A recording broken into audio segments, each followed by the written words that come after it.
Religion is too much occupied with the fate of man after death and concerns itself too little with our immediate life. Learn to live, trust God for dying. The latter is his business, the first is yours. To eat, drink, and sleep, to be merry or sad, is not life. Life is the intense, pulsating, vibratory acme of knowledge, truth, love, beauty, and faith. Reach out and breathe it into your soul as a famishing man reaches for bread to sustain his fainting body. Beacon Fires. It's not actually forwarding now. Okay, Did you guys see that go forward? Yes, Paul, it's moving It did. nicely. It didn't do it for me, so there we go. You just went about 3 frames ahead. Good. So now I'm where I want to be. Thank Yes. you. Beautifully. Let's see. It was this important early temple book, Beacon Fires, that we are hearing and discussing in the Tuesday study class, occupies an important place in the history of the temple movement.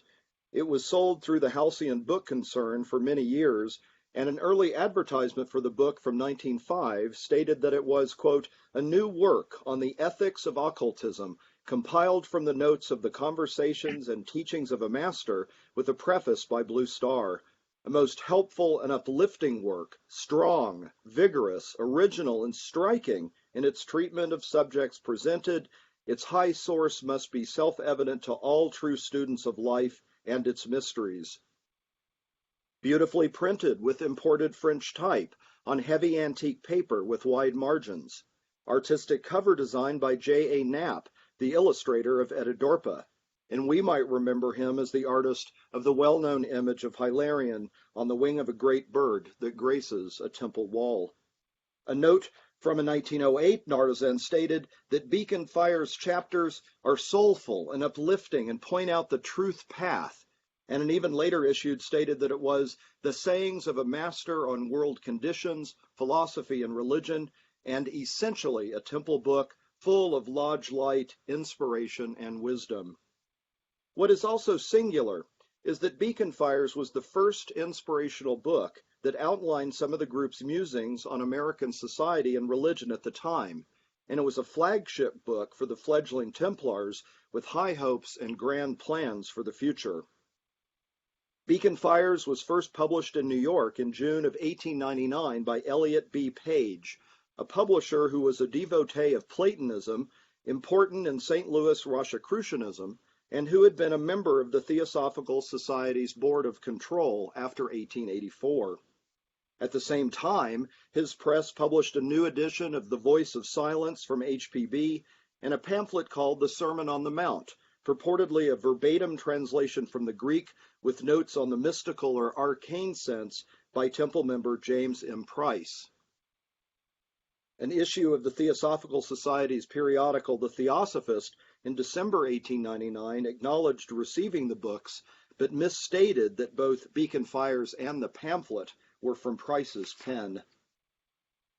Only a month before, in May 1899, though discussed, the Temple Group founded the Temples of Brotherhood as exoteric public bodies designed to agitate for a model of government based on Hiawatha's Iroquois League. Dr. Dower early on recognized the importance of Native American ideas of society and spirituality, and he believed these had to be expressed practically through the exoteric work of the temple.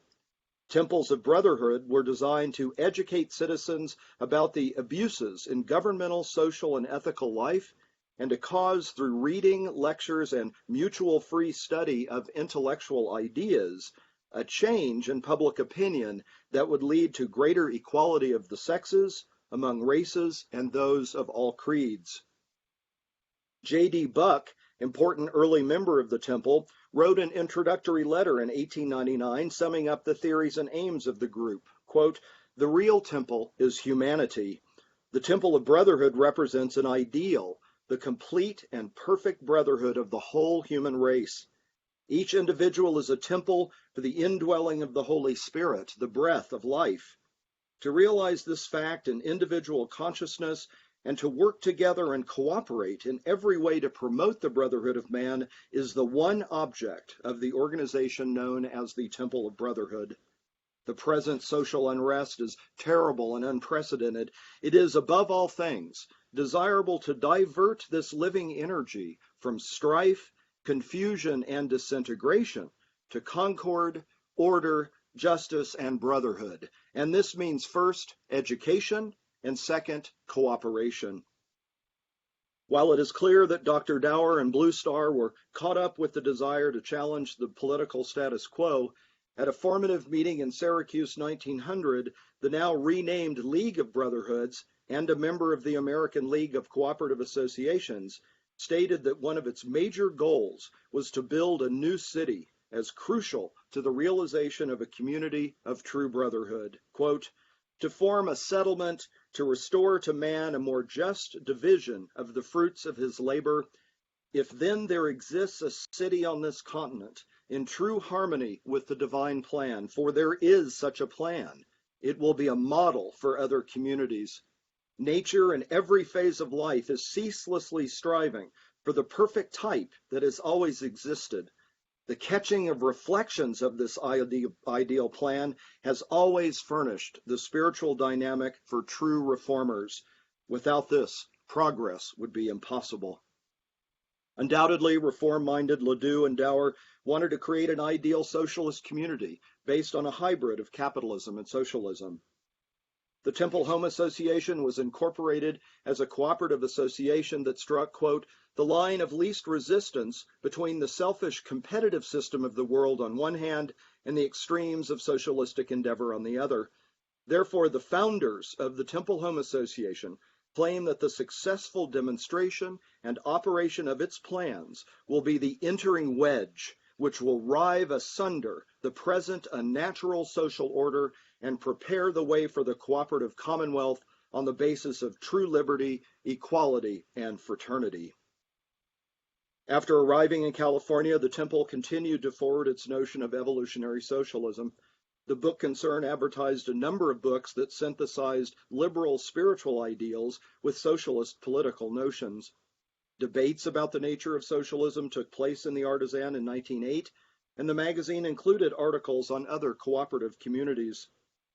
The group also sought out other socialist economic leaders, such as Thomas E. Will, editor of the magazine Social Ethics, who advised them that, quote, if a high body of high-minded and at the same time practical people can maintain themselves in a community on an ethical plane somewhat higher than that of the capitalistic world and make of it a propaganda center, a city set upon an hill, so to speak, it will make for itself a place in history.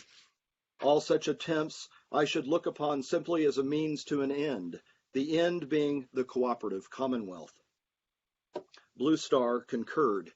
In an article from 1905, Do the Masters Encourage the Formation of a Cooperative Commonwealth? She argued that it was a means to an end, to work towards the true cooperative commonwealth within which the masters live and have their being. She wrote that, quote, as long as the doctrines of socialism agree with the laws of occultism, the Temple teachings endorse socialism, but no farther.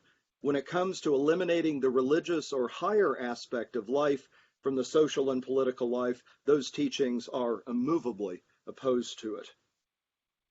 As she recorded in Beacon Fire's, quote, already the conditions have changed so greatly that a new order of things must follow politically, industrially, and socially.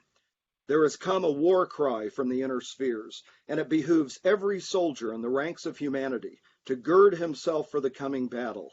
It means the overthrow of present conditions in the United States where the proportion of citizens imbued with the ideas of reform is sufficiently large to ensure them a sweeping victory, the downfall of the capitalists, an equal distribution of the necessaries of life, the equality of man and woman, and an equal chance for every man, woman, and child in America.